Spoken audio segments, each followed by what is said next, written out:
Et une fois que votre logiciel Bridge est ouvert, vous accédez à une interface qui lui est propre, cette dernière ayant en effet été conçue pour mieux gérer et organiser vos fichiers. Alors sachez d'ailleurs que cette interface est totalement personnalisable et que vous pouvez la modifier à tout moment. Donc si vous souhaitez personnaliser l'affichage lorsque vous consultez par exemple vos fichiers, ou encore les différents panneaux de la zone de travail qui ont été affichés ou non dans votre interface, eh bien cela est tout à fait possible. Donc comme vous pouvez le voir ici, j'ai dans ma zone de contenu différents fichiers et dossiers. Donc tous sont représentés ici sous forme de miniatures, ce qui me permet de les consulter très rapidement. Alors si vous souhaitez maintenant modifier l'affichage, cela est très simple. Vous pouvez le faire à l'aide de la petite glissière qui apparaît ici en bas de votre écran et qui va donc vous permettre, par exemple, de réaliser un zoom avant ou un zoom arrière sur les différentes miniatures de votre zone de contenu. Donc si je clique sur cette petite glissière et que je me déplace vers la droite, c'est comme si j'allais réaliser un zoom avant, ce qui va me permettre donc d'accéder un peu plus aux détails de ces différents fichiers.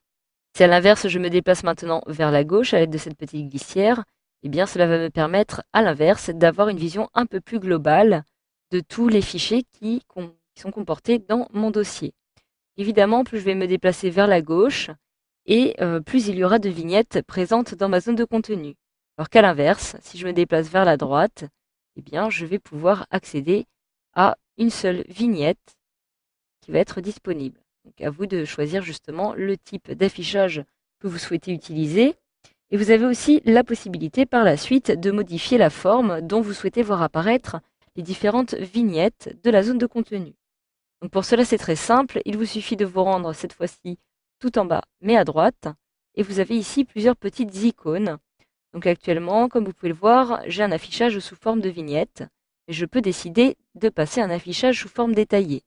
Si je clique sur cette deuxième petite icône, je vais avoir en effet deux colonnes avec dans la colonne de gauche le petit aperçu de ma miniature, de ma vignette, et à droite différentes informations qui vont être justement disponibles en relation avec cette vignette. Donc je vais pouvoir retrouver par exemple différentes informations, des métadonnées. S'il y a des mots-clés, ces derniers vont pouvoir apparaître ici, etc., etc. Je peux aussi décider de passer un affichage sous forme de liste. Donc il s'agit cette fois-ci de la dernière petite icône qui apparaît ici à droite. Lorsque je clique dessus, je vais retrouver cette fois-ci un affichage sous forme de différentes colonnes. Je retrouve ici une première colonne avec le nom du fichier, suivi de la date de création, de la taille, du type, et je peux me déplacer à l'aide de ce petit ascenseur afin d'accéder par exemple aux notes, aux étiquettes, aux mots-clés, etc., etc. Vous avez toutes les données qui apparaissent ici et qui vont donc être très utiles et que vous allez donc pouvoir consulter à tout moment. Donc enfin, vous avez aussi la possibilité d'activer ou non la grille des vignettes. Alors pour cela, il vous faut repasser en mode vignette. Je clique donc à nouveau sur la première petite icône et si je souhaite faire afficher la grille de vignettes, il me suffit de cliquer sur l'icône qui se trouve juste à côté à gauche. Automatiquement, comme vous pouvez le voir, j'ai ici pas de grille. Ici, je viens de l'afficher. Donc cette grille va être très utile, par exemple, afin d'avoir une meilleure visibilité de vos fichiers, ou encore si vous souhaitez, par exemple, compter les différentes rangées, colonnes, ou compter le nombre de vignettes qui apparaissent ici dans votre zone de contenu. Donc voilà, jusqu'à présent, vous savez maintenant comment modifier l'affichage et vous allez aussi, si vous le souhaitez, pouvoir personnaliser l'espace de travail de Bridge. Donc vous allez en fait procéder comme s'il s'agissait de votre logiciel Illustrator. Il s'agit d'un espace de travail, et bien c'est ici la même chose pour le Bridge. Donc pour cela, il me suffit tout simplement de me rendre dans le menu Fenêtre. Je vais retrouver ici différents espaces de travail qui me sont proposés.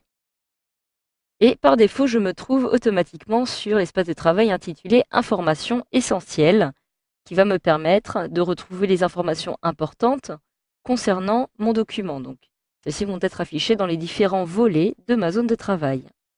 Je peux aussi, si je le souhaite, décider par exemple d'accéder à un espace de travail métadonnées qui va me permettre de faire apparaître toutes les propriétés des fichiers dans le volet de gauche qui apparaît ici. Donc à chaque fois que je vais cliquer par exemple sur une image ou sur un document, je vais avoir les métadonnées qui vont apparaître ici.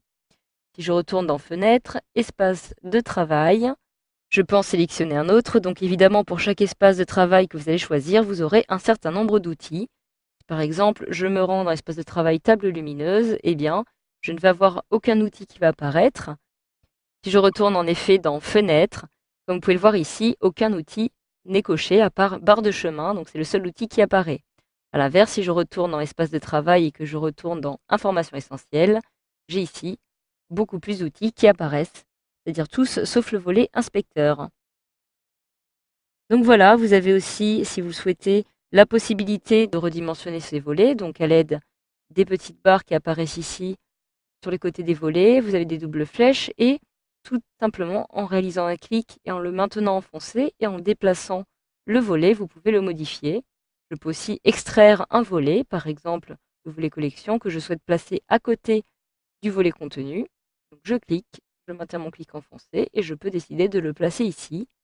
Je relâche et je retrouve donc le volet collection qui apparaît ici dans un nouvel onglet. Vous pouvez procéder de la même façon pour tous les volets qui sont présents dans votre espace de travail.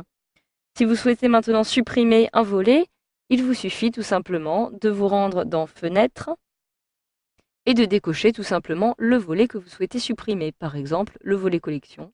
Je clique dessus pour le décocher et celui-ci n'apparaît plus dans mon espace de travail. Voilà, grâce à cette formation, vous savez désormais comment personnaliser l'affichage du bridge sous Illustrator CS6.